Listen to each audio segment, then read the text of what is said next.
Dr. Livingston is the Associate Director of the Business and Economic Research Center and also Professor of Political Science at Middle Tennessee State University.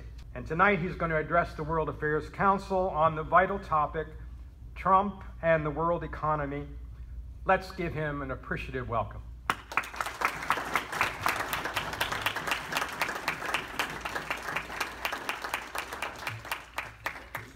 And so tonight I want to talk, as you know, about Donald Trump's foreign economic policy.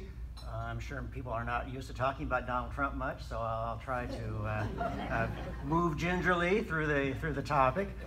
But here's what I plan to do. I want to talk, of course, the issue I really want to talk about, because to the Trump administration, policy on the world economy is trade policy, okay? And so what I want to do is talk about the kind of the structure, the setting the scene of American trade policy. And then I want to talk about the Trump trade policy, which is dramatically different from any U.S. trade policy, maybe forever, but certainly since the 1920s. And then I want to talk a little bit about whether I think the change of policy is going to be successful. And I'll give anybody a spoiler alert that wants one. I'll give you 3 seconds to put your earplugs in. I really don't think it's going to accomplish what President Trump hopes it will. Okay? So that's how I've got things set out here. And if there was a slide, if there was a first slide, the first slide would be an odd one because it would be a title from a Wall Street Journal, page 1, about 2 or 3 weeks ago. And it was about a new record in the level of consumer debt in the United States. And I was going to say, do people believe the speaker is confused? Isn't the topic supposed to be about trade? What's this slide up on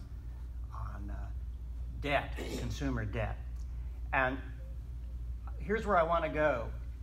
If you were talking about the structure of world trade, let's just start with a kind of an imaginary situation. And the situation is there's 2 people in the world, okay? There's you and there's me. That's it. Now that means that in this world, everything that's made, we make, and everything that is consumed, we consume, right? Now let's imagine in this world that for whatever reason, I want to consume more than I make. Okay? Now how am I going to do that? Well, there's only one way, and that's I got to get some stuff from you because I've consumed everything I made, now I want more. Okay? So if we started doing statistics on this world, started looking at trade flows and the flow of money, what are we going to see? We're going to see a flow of money from me to you and a flow of trade from you to me. Right? You're going to export to me, and I am going to pay you, or actually first I got to get a loan from you, so there's like multiple transactions going here.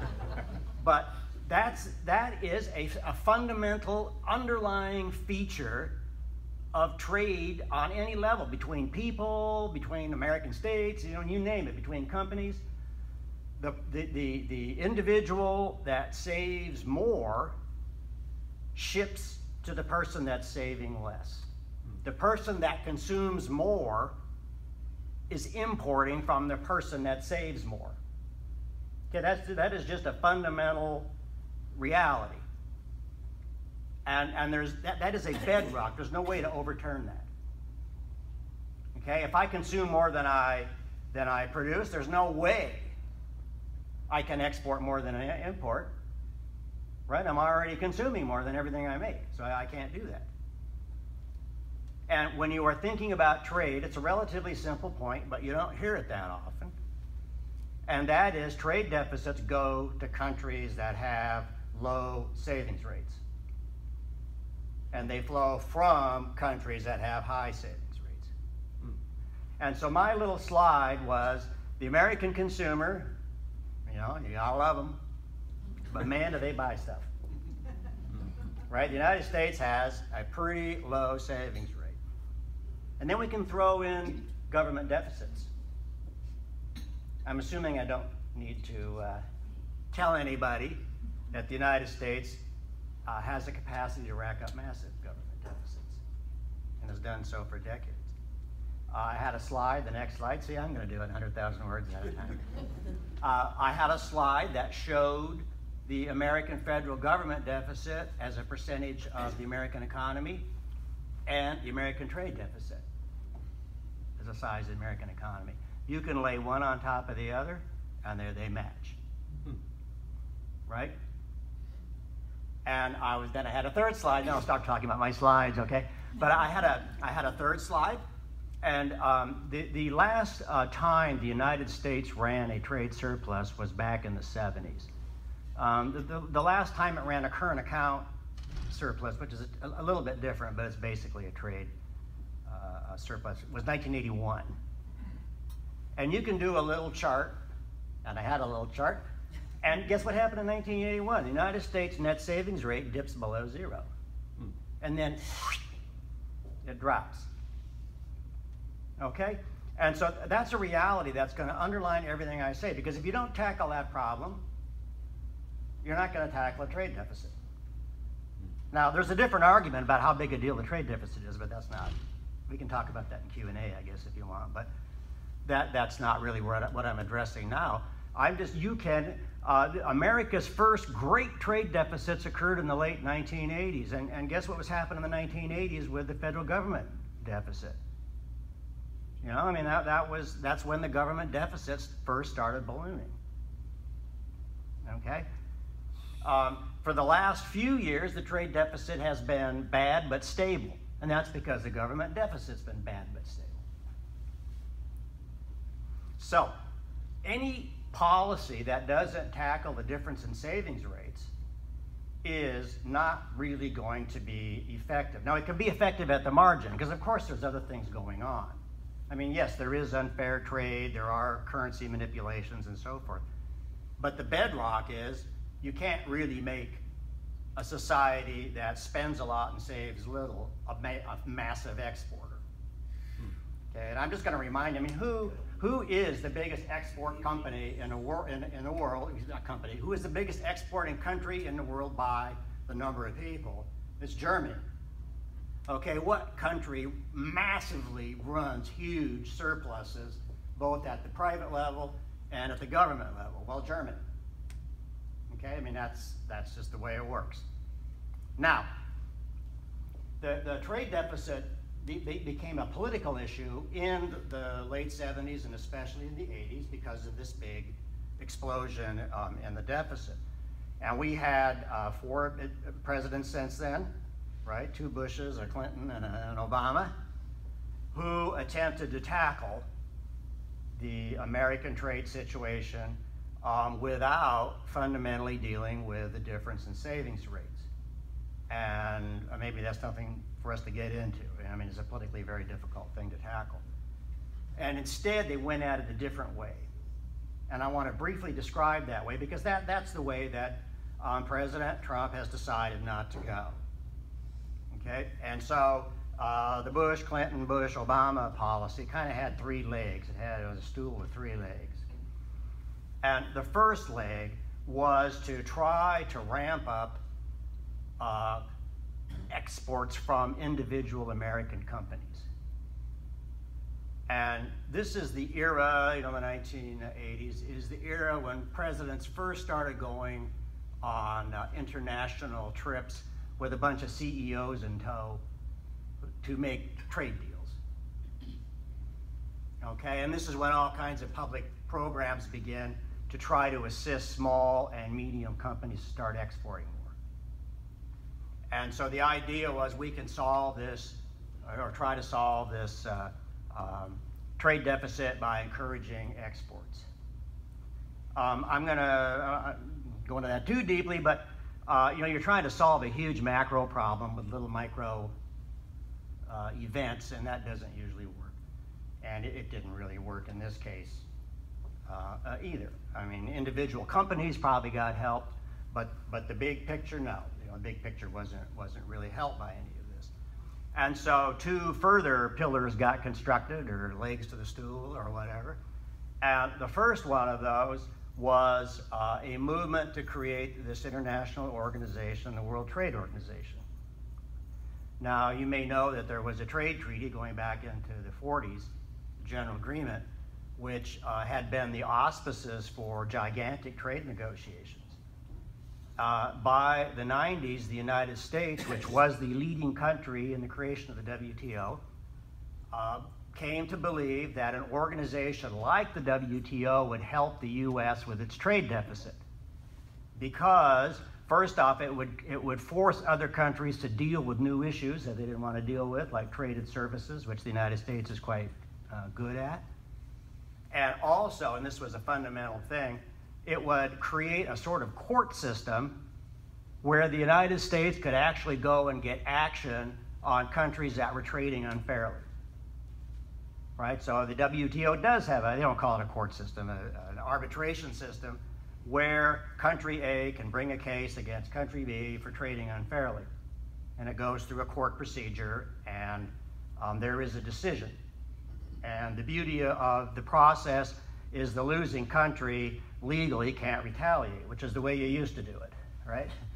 If country 1 attacked country 2 of trading unfairly and did something, country 2 said, no, we're not trading unfairly and we're going to do this back, right? Those of you who are have been around for a while might remember the poultry wars between the European community and the United States in the early 60s. And I mean, that's the way it used to be done, right? So the U.S. was trying to stop that. They wanted to force countries that were dealing unfairly in trade matters to change their policies.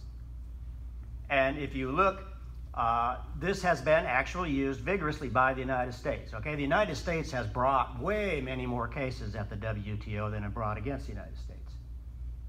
And it's got a reasonably good track record of winning those cases. And once again, it's important. I mean, it's important to the individual firm, to the individual industry.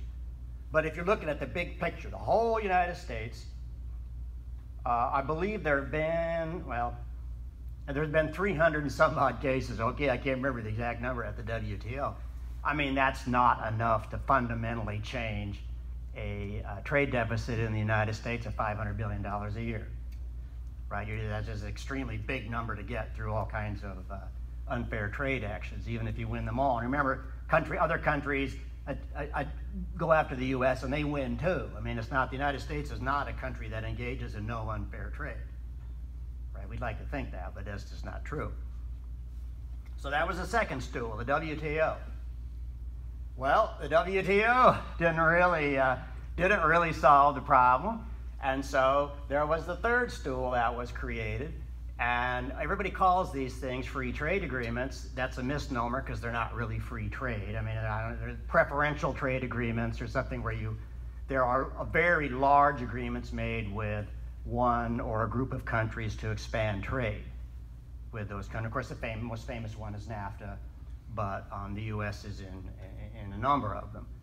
Okay, and the thinking here was, okay, the WTO is not moving fast enough, so this is kind of like a coalition of the willing thing. We'll move even faster with those countries that want to decrease or lower trade barriers with us, and this will solve the trade deficit. Okay. And the same thing. Again, lots of individual firms or industries may have been helped. Some probably were hurt by these agreements, but they simply couldn't overcome the fundamental problem, which was the difference in savings rates. And so, yeah, Bush #1, Clinton, Bush #2, Obama. If we were going to evaluate the success of their presidencies based on their ability to solve the trade deficit, well, none of them succeeded, right? The trade deficit was just there. And it would move up when American debt moved up, and it would move down when American debt moved down. So that is the structure of the situation that Donald Trump confronted when he became president, getting close to a year ago.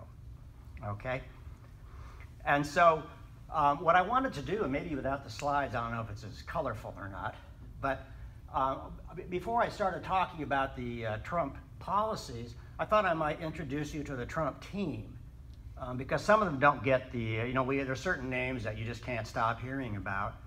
And we don't hear so much about some of the key figures in the administration in terms of trade policy. But so you won't be able to see their pictures, but I could tell you a little bit about the key players and their beliefs, okay? Because their beliefs are not exactly the same. And I can start with President Trump himself. And what I want to note about President Trump is people accuse him, correctly in some cases, of flip-flopping a lot on the issues over the span of his life. That he's been pro-choice, anti-choice, that sort of a thing. When it comes to trade, you cannot accuse him of flip-flopping. He has been opposed to free trade for as long as he's been a public figure. You can go back to the 1980s, and you can read editorials written by Donald Trump, and those editorials sound very much like Donald Trump today. Very opposed to free trade. Okay, so the man is consistent on the issue, and it seems to be a very important issue to him. I can only resort to news information on this, but it's said that at almost every meeting involving the international economy, he brings up trade. It's something that's very important to him. I really don't know why. It's kind of odd of why somebody in real estate, which is a non-tradable, would become so concerned about trade, but I mean, I guess that's neither here nor there, right? He is. There's three other people I want to point out who are kind of the chief architects along with, actually with Donald. I mean, I guess the way I put it maybe is Donald Trump has the big picture, but somebody else has to come up with the details. And so there's a couple of people that are doing that. And they've got one minor difference, but I want to point it out because American press doesn't cover this stuff very well, but the Canadian press has made a big deal about these differences, so I might note it. The president's chief trade strategist is the Secretary of Commerce, who is a man named Wilbur Ross, who is a friend of Donald Trump. I'm not sure how long, but a long-standing friend of Wilbur Ross. And like Donald Trump, Wilbur Ross is really focused, I mean, I would almost say fixated with bilateral trade balances. The current international system is structured that, a country should balance its trade, okay? But it's not expected that you balance trade with every single country. Some countries you'll run surpluses with, some you'll run deficits with, but it will balance. But Ross's view, and I believe Trump's view, is that's an incorrect way of thinking, and the correct way of thinking is the United States needs to have a zero balance, or maybe a positive balance, they can live with that, but a zero balance with every major trade partner. So it's not a multilateral vision, it's a bilateral vision, right? It isn't the U.S. and the world, it's the U.S. and the U.K., the U.S. and Mexico, the U.S. and Japan, and that's the vision. Okay, and Ross is also very forward that in negotiations, you should expect the stronger party to get the better deal. It's like a business. And so his argument is the United States, if you have one-on-one negotiations with all these countries, you're always going to be the stronger, and you ought to always get the best deal.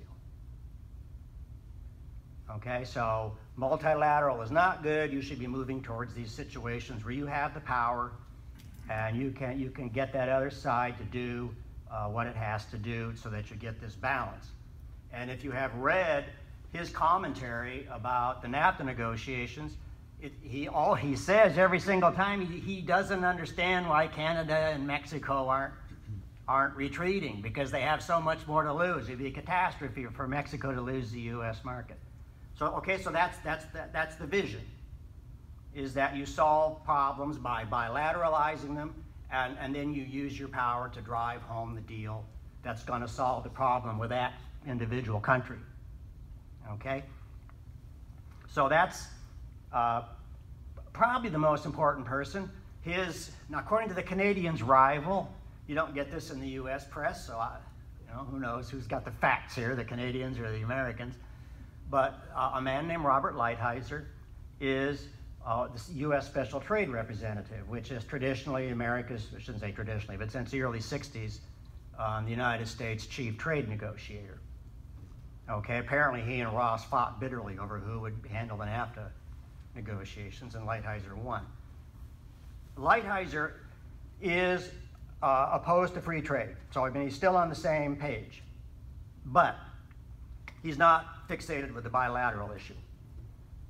His issue is simply, it's more, I don't want to say ideological because that sounds bad, but he's just against free trade.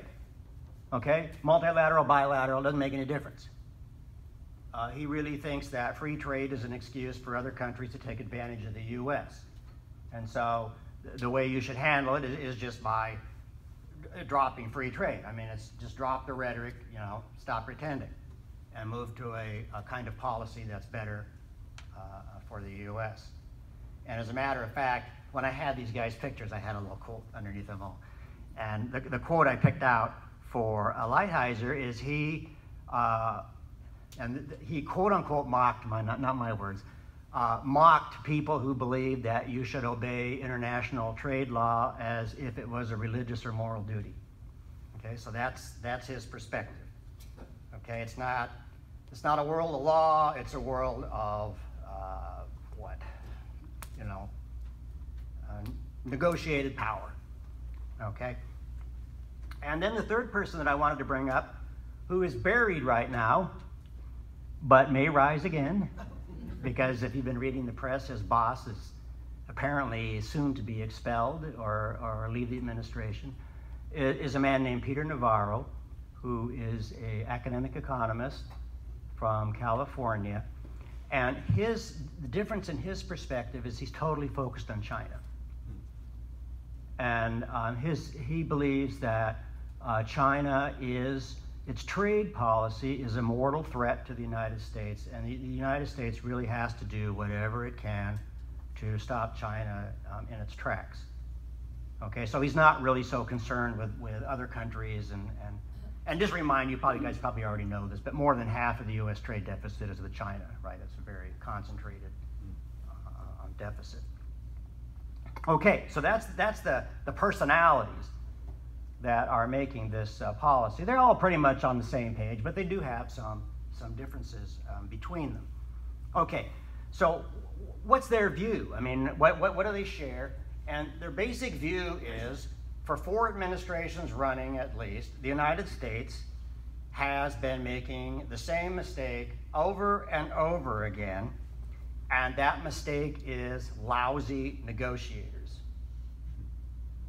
That the United States has been signing trade treaties, beginning with, first, they don't really get on the U.S.-Canada free trade agreement too much, but with NAFTA and the WTO and the treaty with South Korea, with these various treaties, the United States has given away the farm.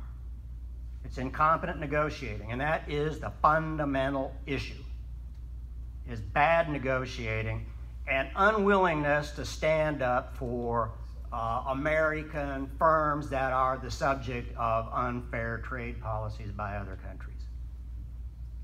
Okay, that's it. So what's the solution, if that's what your view is? Well, it's pretty simple. Of those 3 legs I was talking about, one of those legs, which is bringing a lot of actions against other countries, that one you pump up. Right? You do more to help American exporters. The other 2 legs you get rid of.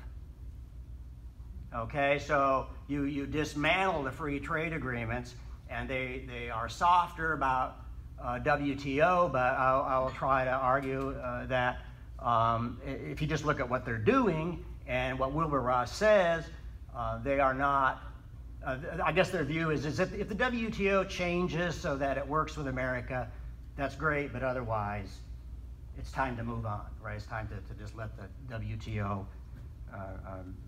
die. Okay, so that's the strategy. Now, how are they trying to implement this strategy? And I've got a number of points here, and this isn't really implementing, but one thing that maybe shows the sincerity of the view is that, as you may know, throughout this year, the United States has refused to sign communiques at international meetings that either that either commit countries to oppose protectionism or which argue to support multilateral trade. It was a G20 meeting that tried to put it shouldn't say tried because there's been one in every G20 meeting forever, a clause that said that the countries in the G20 are committed to preventing the rise of protectionism. The United States refused to sign that and did not. And then at the APEC meeting a few months ago, the Asian Pacific Economic Conference, the United States refused to sign the statement of that communique because it said that it endorsed the multilateral trading order. Okay, so first off, there's been this rhetorical turnabout, but then the basic thinking is, okay, what we need to do is we need to move to a system where every deal is negotiated like a business with hard business negotiations, and the fundamental principle is reciprocity. That is, we get everything we give, and they don't get anything more. Okay, and I've got a couple quotes if I can find them fast enough. Donald Trump, reciprocal is, if you've got a 30% tariff, you know what? We should have a 30% tariff. That was said to the G7. And Wilbur Ross, if we have a country that has big trade barriers against us, we should have similar big trade barriers against them. Okay, so the view is reciprocity. And we may be able to do this more in Q&A than in my talk. I mean, the thing is, it sounds great. Reciprocity sounds great. In a multilateral world, it's really hard to pull off. Okay, so maybe we can get to that when we get to it.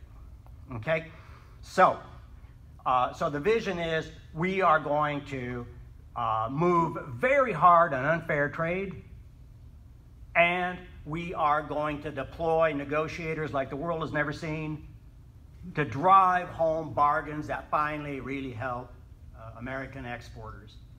Okay, so let me look at the first step, the first stage, which is to really go after unfair trade. The administration has ramped up dramatically the number of trade actions taken against other countries. 50%. This is only the first year, right? The first year of the administration. Trade actions are up 50%. Now, what's interesting is how they're doing it. Three differences from the previous administrations. First difference, the Trump administration is deploying something called a self-initiated trade action.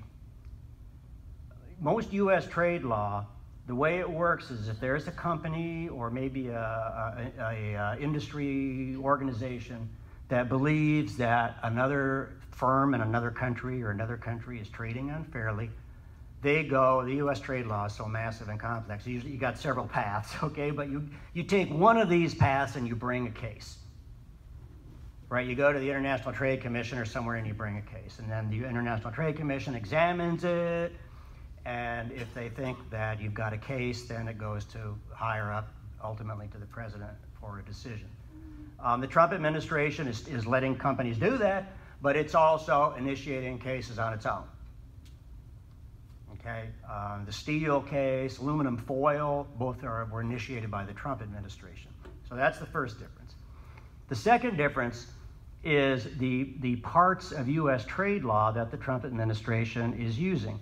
They are using parts of trade law that are, depending on how you want to interpret them, vast in terms of what kinds of unfair trade policies can be raised against them. To give you two examples, the United States is now using, I'm sorry for the technicality here, I guess, but there's something called Section 232 of a Trade Act that was passed in 1962 that allows the United States to impose trade barriers, protectionism, for cases involving national security. And until this year, exactly twice has that been used. It was used when the hostages were taken in Iran, and it was used after the Lockerbie bombing against Libya. Okay, the United States has already brought several cases under the Section 232. And again, Secretary Ross has said, this is a quote, "National security is much broader than what you might think." Okay, so that's the first track. The second track is there is a later trade law, 1971, and there's a section of that trade law that allows the president to impose trade barriers if an industry is in serious decline. And that is also a very seldom used aspect of American trade law, because it is the kind of thing that's going to invite retaliation on the other side. Because, I mean, who's to say what decline means, you know? But again, it's the same thing that the Trump administration has actively used this. Another big case that I want to talk about in a second, well, maybe more in a second, is a case on solar panels, and that was brought under the argument that the American industry was in decline. And so it was permissible to block imports that would threaten this industry. Okay? The third difference is the previous administrations went multilateral with the trade complaints. After the WTO came into existence, they went to the WTO, and they used the WTO judicial process to go after other countries. Okay? And the thinking was that the first out they wanted to strengthen the WTO, but the other thinking was if you win a case at the WTO, there's nothing the loser can do. Right? They've lost the case. They can't retaliate. Whereas if you do it, U.S. domestic law doesn't mean a thing to the rest of the world. It's U.S. law. It's not international law. Okay, so it's an interesting strategic move. And I would argue the move is intentional. And it is because there's a desire to move things out of the WTO. And they're prepared to risk potential retaliation by other countries to achieve a weaker WTO. Okay, so that would be my argument there. Okay, so that is the first thing they are doing, which is a real ramp up under new, I shouldn't say new, formerly little used aspects of international trade law to try to restrict imports into the United States. Okay. The second thing that they are doing is they wish to dramatically increase. You know, one thing about trade, it can get pretty boring pretty fast. There's a lot of terms and rules out there. In a lot of trade agreements, especially free trade agreements, there's something called rules of origin. And rules of origin, you know, if you're think about NAFTA for a second, okay? There's free trade between Canada, the US, and Mexico, all right? What is the definition of a Mexican good? You know, what is it? Does it have to be 100% made in Mexico? What if it's 80% made? You know, what if it's 70% made? How do you know? So that's got to be in the treaty. What's the definition of where something is made? And that's called the rules of origin, okay? And the Trump administration, they want to raise the rules of origin in these treaties to make it more difficult to make things outside the United States and put them in the U.S. Okay, so for example, the current NAFTA treaty has a rules of origin of 62.5% of the value of a product has to be Canadian, American, or Mexican. Okay, the Trump administration wants to make that 82.5% and 50% American. Okay, so that's the difference. And you know, the thinking is that's going to force people back into the U.S., right, manufacturers, because it'll just be too onerous to move goods into the U.S. with those kinds of rules of origins. So, okay, so that's the second aspect. Third aspect is the one that gets most of the press these days, and that is to either get rid of the existing free trade agreements or turn them into the more bilateral, zero trade deficit agreements desired by the administration.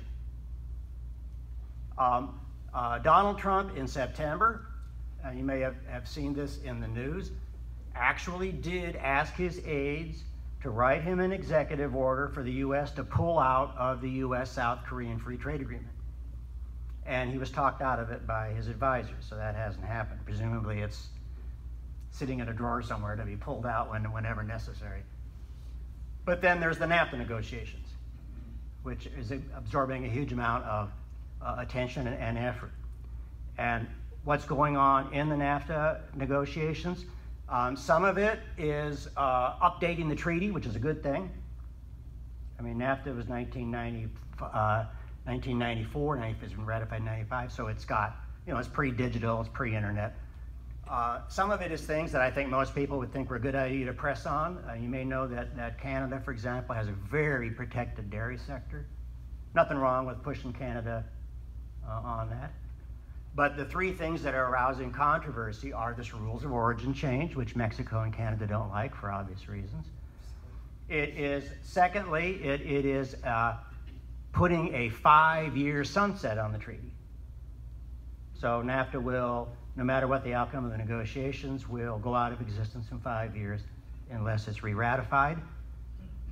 And then the third thing is NAFTA has arbitration panels. There's something like the WTO in them, where a business can bring an action against one of the countries claiming that they are being treated unfairly.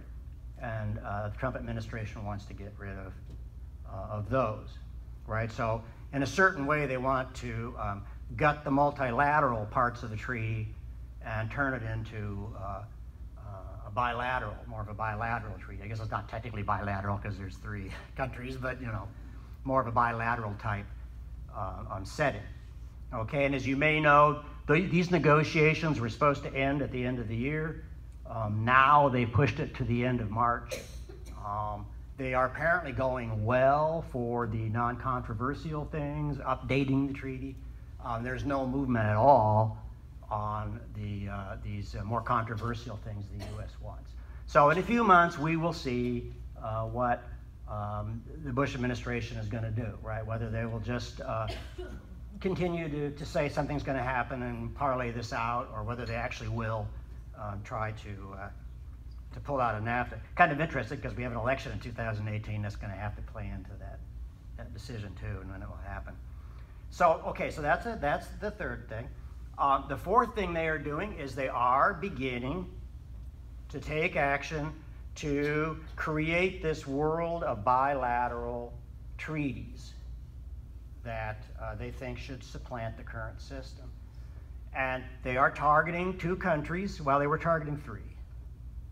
The UK, Japan, and sort of China. They never put China in this context, but Secretary Ross has said that he would like the first treaty to be with the UK. And you may, a few weeks ago, I mean, he instructed the UK, didn't go over well, that in their Brexit talks, they should make sure not to give way on certain things because it would make it more difficult to create this bilateral treaty with the U.S. They have also talked a little bit with Japan about it. Japan right now, it doesn't seem like that's the direction they want to go, but that's the second. The Trump administration pressed, they had negotiations going for months with China, which ended last week. It ended because nothing was happening. Okay, there just wasn't any movement, and so the talks ended. Last thing that the Trump administration is doing, I told you before, they tend not to be fans of the WTO. They think it was poorly negotiated. They think it gets in the way, which it does. If you want a whole series of bilateral trade treaties, the WTO gets in the way because fundamental principles of international trade law are countries have to be treated the same. And obviously, you can't have a series of bilateral deals and keep that. Okay, so there is an understanding, and Wilbur Ross has said it in interviews, that there's an understanding that what the U.S. wants clashes with what the WTO has, and that's going to be an issue at some point. But what the U.S. is doing right now is the appellate court of the WTO has 7 people on it, or it should have 7 people on it. And right now there are 3 vacancies. And the United States has blocked the appointment of any new appellate justices. So I don't really know what happens when you go down to 3. I haven't read the WTO treaty close enough to know how, if a minority of justices can render valid decisions or not. But the Trump administration says, and it says, look, this is not what's going on. We're not doing this on purpose. We're doing this because they're not good candidates, and we're really disappointed with what's going on with these decisions. So I don't want to, put words in their mouth, but if just from the outside looking in, it's a little strange that they're unable to find anybody to replace on this on the WTO appellate body. And so I would say that it is an expression of a skepticism about the WTO and a preference that it not be the center of U.S. trade policy. Okay, so that's what they're doing.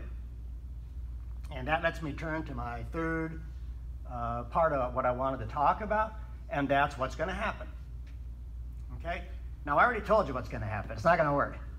It's not going to work because the savings rates aren't changing. And there was an interesting interview in the Wall Street Journal with Wilbur Ross. That was about 10 days ago, wasn't very long ago.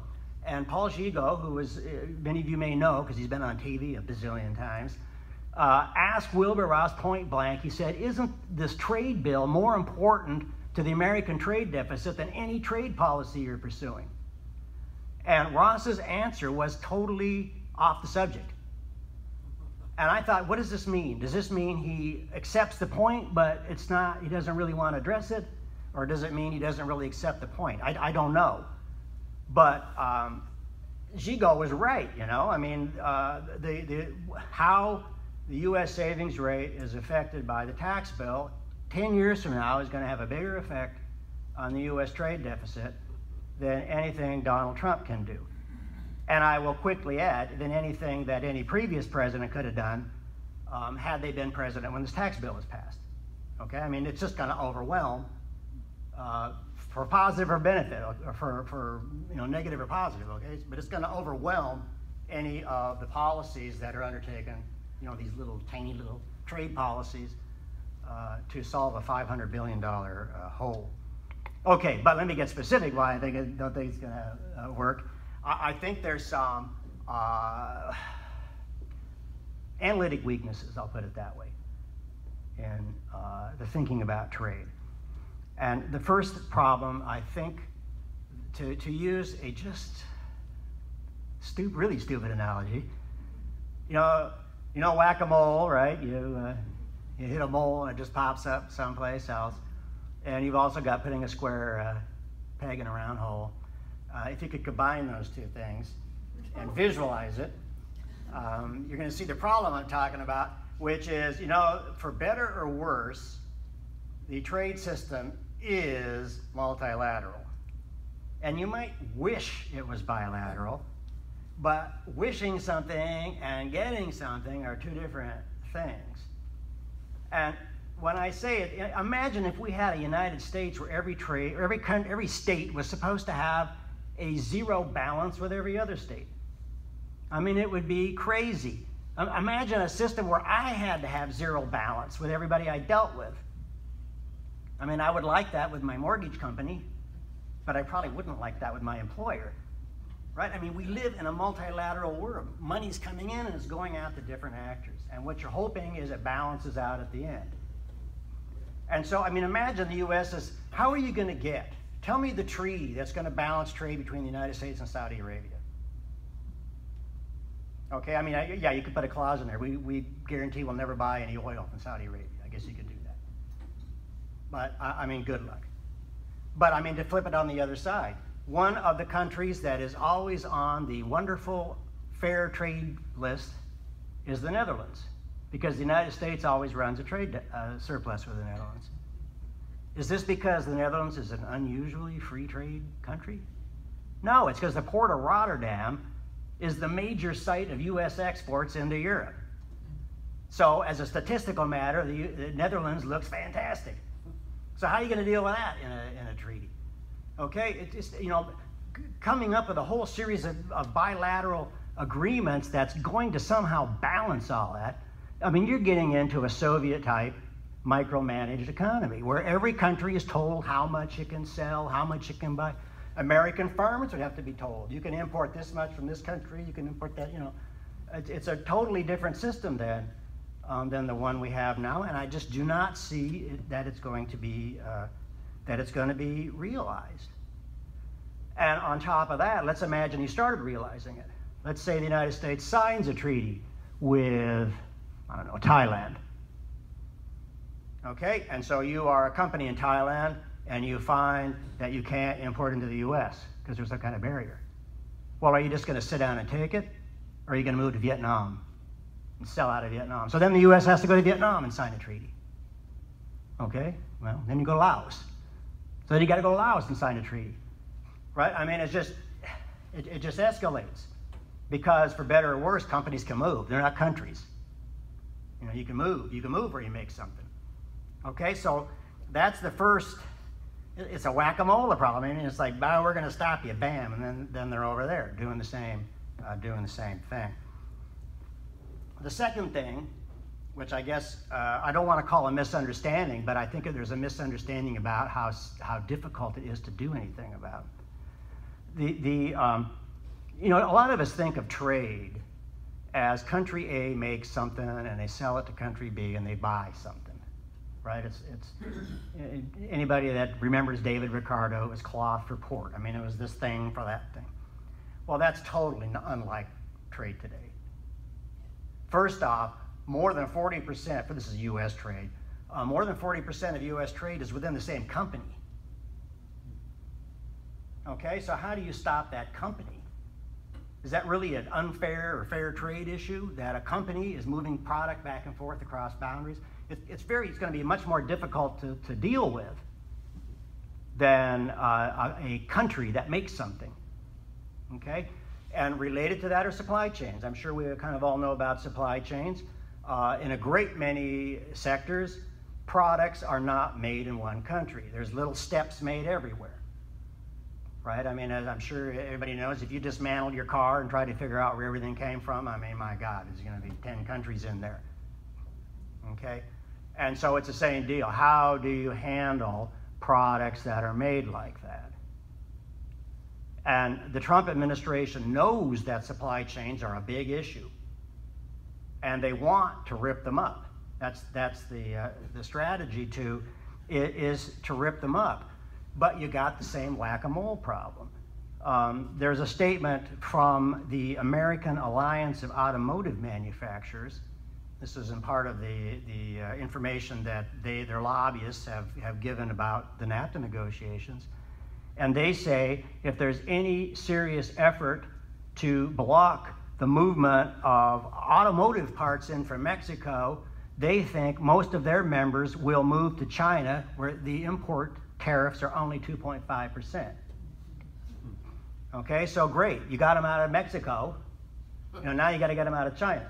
Right, so that is supply chains are really difficult because they're not going to, you know, there's a reason why supply chains exist. They don't exist because there's a trade treaty. They exist because they make economic sense. And so you are having to do a lot of work to, you know, it's water going downhill and you're trying to reverse it. Right, because believe me, automotive makers were moving into Mexico before NAFTA. And they're going to be there if they get rid of NAFTA. So then you got to do more work to get them out of NAFTA. Okay, it is a very serious problem to try to disrupt the supply chain.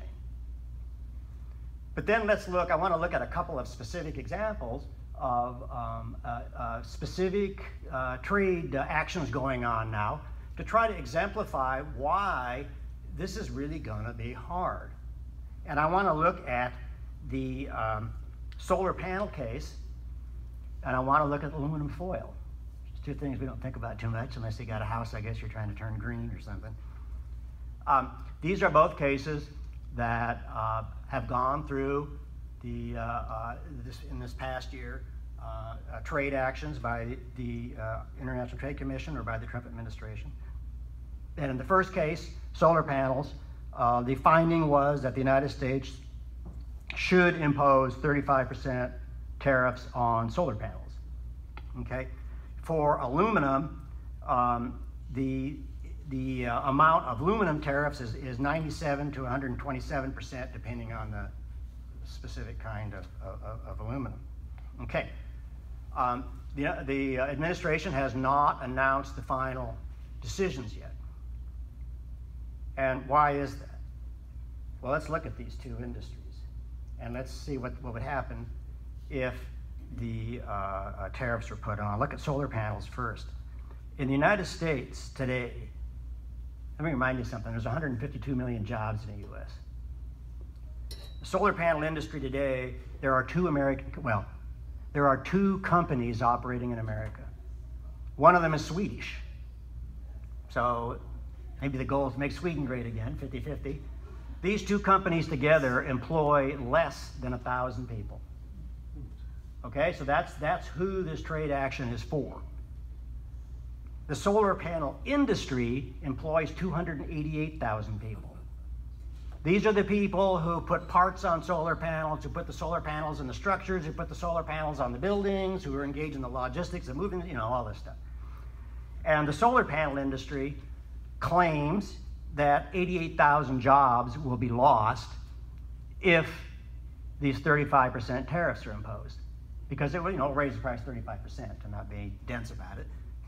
Okay? And so you're looking at 88,000 jobs gone to get 1,000 jobs. The American Utility Association estimates that utility expenses will go up 30%, and that consumer utility bills will go up 15%. Okay, because the problem here is it's not as if there's some massive amount of American solar panels that are sitting on a dock someplace, right? You're going to have to buy them from overseas. I mean, a few of them. You can buy a few from these companies. And so what's going to happen? Well, the price has to go up. Okay, so there's the case. It sounds, it's not improbable that China has been cheating on solar panels. I'm not trying to make this out like it's these poor Chinese, we stop picking on them. I'm just looking at what happens if the way you respond to this is to try to keep them out. What you're going to do when you've got a very small U.S. industry is just drive the price up, and you're going to make people lose their jobs when somebody decides, I can't afford a solar panel.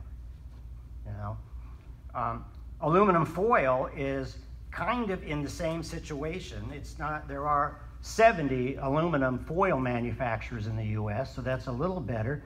They do employ 31,000 people, and that's 31,000 divided by 152 million, so it's really small, but it's the same. What the aluminum foil industry says is there's not, the reason we are buying from overseas is there's not enough domestic production, and they have said, quote, we will have to turn to Spain, Indonesia, or Russia, because you need aluminum foil.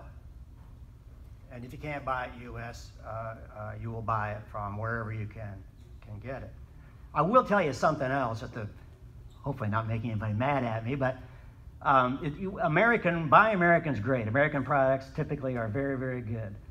But when it comes to aluminum foil, 90% of the aluminum foil that's rejected is made by American plants. So it's just not always the case that swapping out production. And I say this, I'm reminding people of American cars in the 70s. Right, there was a reason why international trade in automobiles happened at that time. Okay, so just to take a step back, so I'm saying, first off, trade's multilateral. It's going to be really hard to tackle that bilaterally. Second off, supply chains, you may hate them. You may wish that they had never come about, and I suppose you could have stopped them in the 70s. But stopping them now, it's in the rearview mirror. It's going to be extremely difficult, and the pain that America will have to absorb to do that is going to be significant. The third thing is, you really got to wonder if the U.S. is prepared to move away from the WTO. That's a big decision. And you have to wonder, you really got to be able to be pretty confident that you're going to be successful in a world without laws to go ahead and make that move. The other things I want to raise and then turn it over to you guys is just some pragmatic things.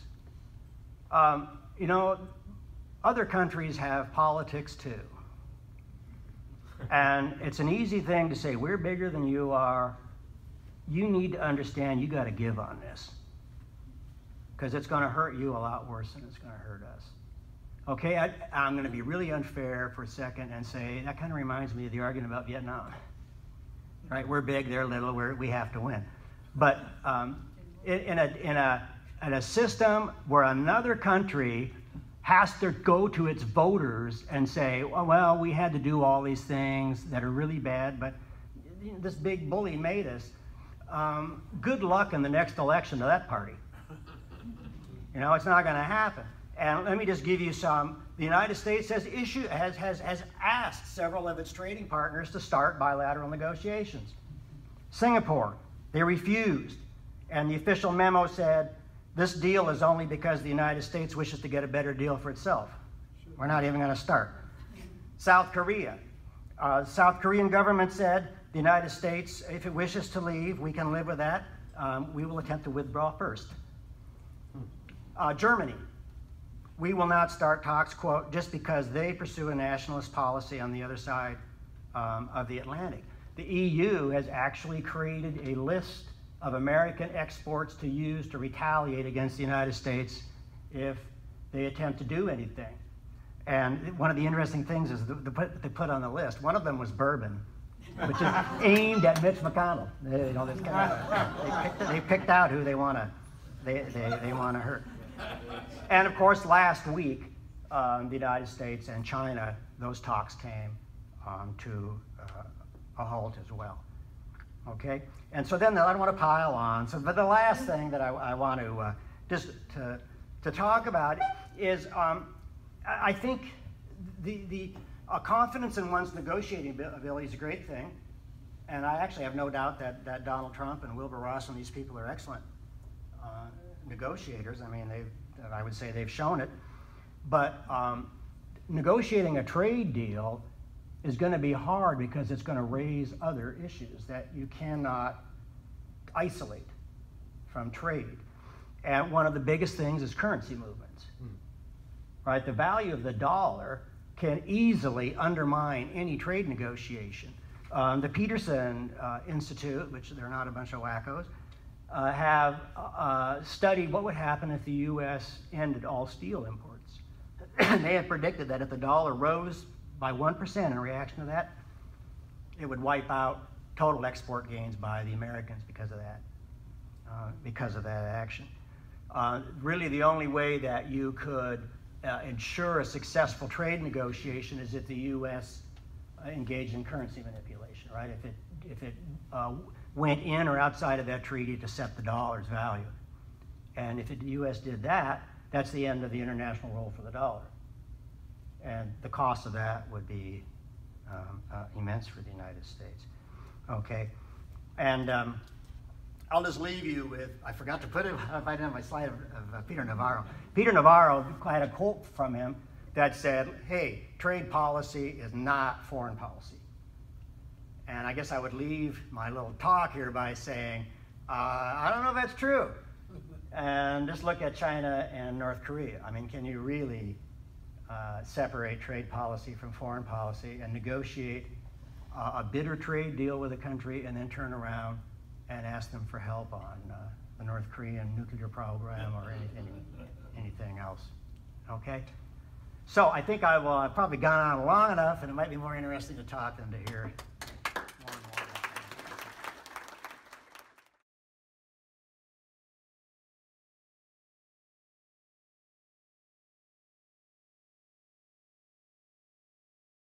Well, I think they are excellently positioned to do so, right? I mean, you may know, I'm not going to, the TPP is gone with the wind, but there was an effort inside the TPP, and oddly enough, it's in the Trump administration's proposals with the bilateral trade with Japan, to construct rules to try to rein in what China can do. And if the United States was really unable to proceed with that. I mean, there's a certain reality principle here, which is most of these countries, their major trading partners, China. Right. Right, and so they know which way the wind blows.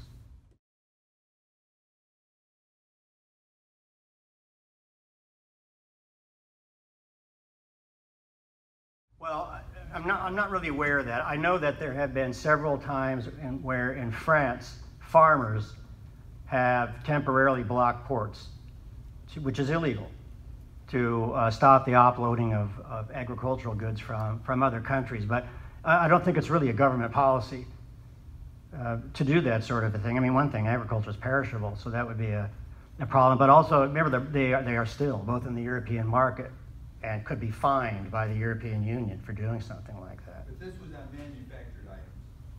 Well, it's the same deal, though. I mean, the European Union is totally free trade, right? Totally. And if a country refuses to engage in total free trade, it can and it will be fined. So you're right about France. I mean, I don't think it's a huge dollar. It's not a huge amount of dollars. You're right that the French can get upset about things and engage in industrial actions, but it's not the policy of the government.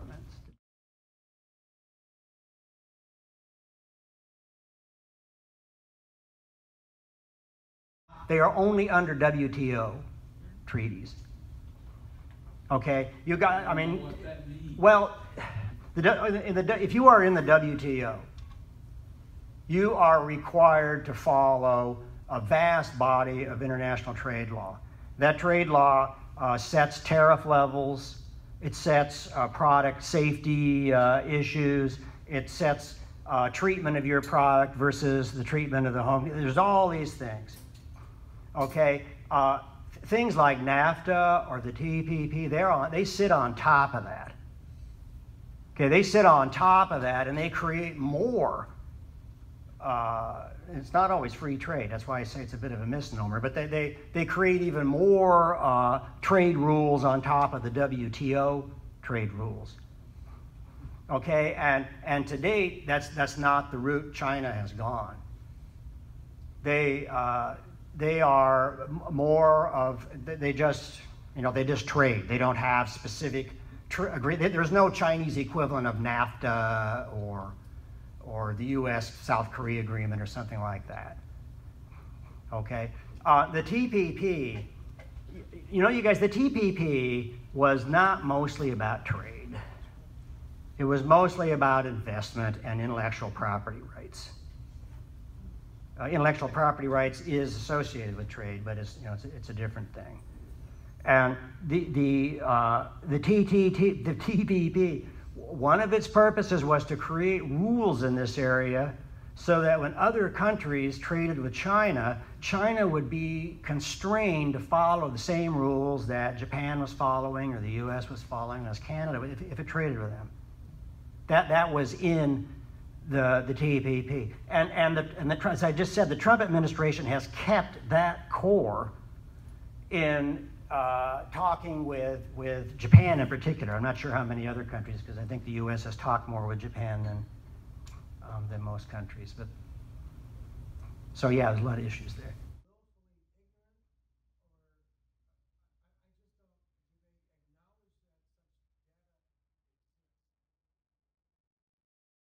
Well, I will not accuse them of being willfully ignorant. I don't know what they know. Remember that Lighthizer is a big exception, but President Trump and Secretary Ross are not trade people. Right? Their background is actually unusually disconnected with trade. Right? I mean, Donald Trump is a real estate guy, and Wilbur Ross was a bankruptcy turnaround person. And so, I mean, in a way, I guess I wouldn't be shocked if they didn't really see the other half of the picture, which, and of course that is the issue about trade, right? Trade, there's winners and there's losers. And it is, anybody that only focuses on one half of that is going to come up with a distorted policy. So I'm not going to say they don't know, but it's very, from what they've said, I mean, they're totally focused on the trade deficit as an issue of fairness and unfair trading, and they haven't said anything about micro effects inside the U.S. of what they would achieve.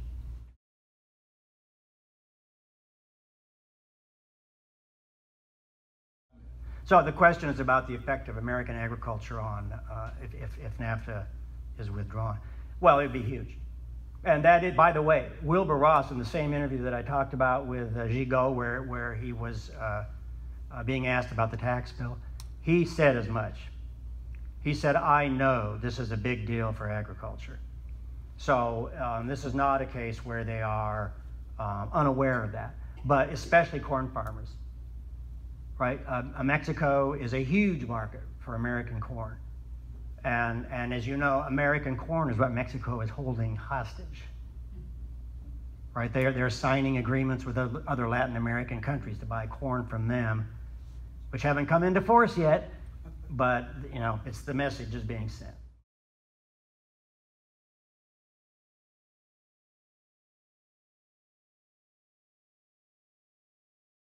Well, that's an interesting question, and it's a big one. A lot of these countries probably don't have options to just get free trade agreements with whoever they want, but you may know that Mercosur, which is the not very effective, the biggest trade agreement in Latin America, is negotiating with the EU.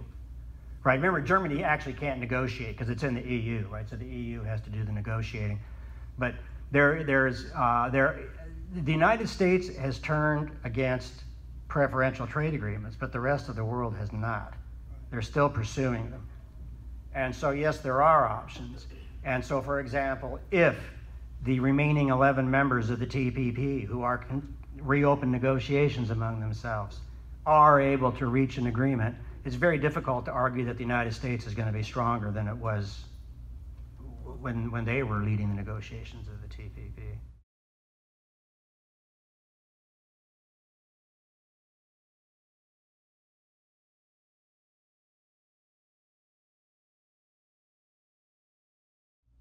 Okay, so the first question is about environmental and worker protections. And this is the first big renegotiation of NAFTA since it was enacted. Okay, the Trump administration is actually not a big supporter of green initiatives. And so that's not on the table. Okay, that's not a flaw of NAFTA or anything, that's just the preferences of the people that are doing the renegotiation. I have not heard anything about worker protection.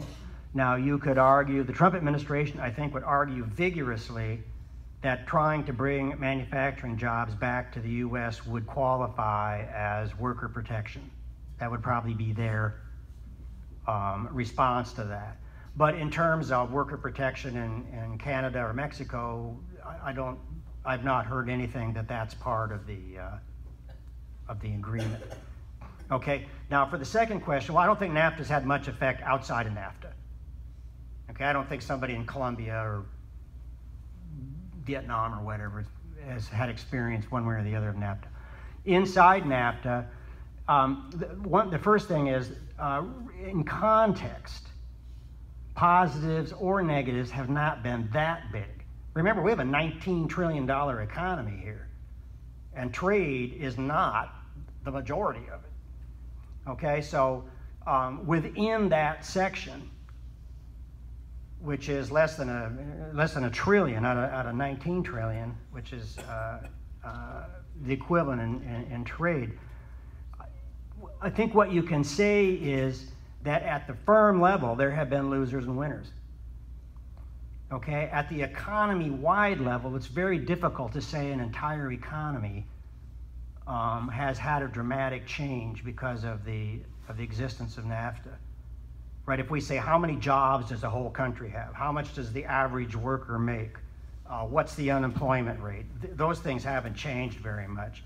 What there is, if you drill down, is there's the Iowa corn farmer who hit pay dirt, and there's the Ohio tire assembly manufacturer that lost their job because the plant moved to Mexico. right? And I'll remind you, the United States was supposed to have programs to deal with that, right? We have a program called the Trade Adjustment System, which has never been adequately funded, which was created to deal with that issue.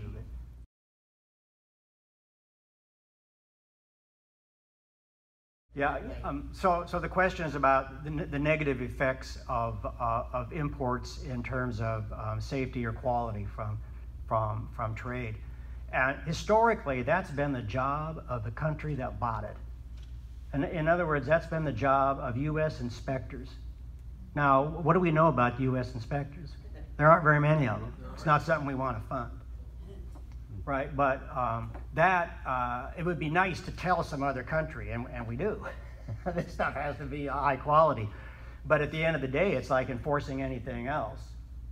I mean, it's nice to rely on the other side, but you got to check. And that's something that you could do. That doesn't really involve a trade treaty.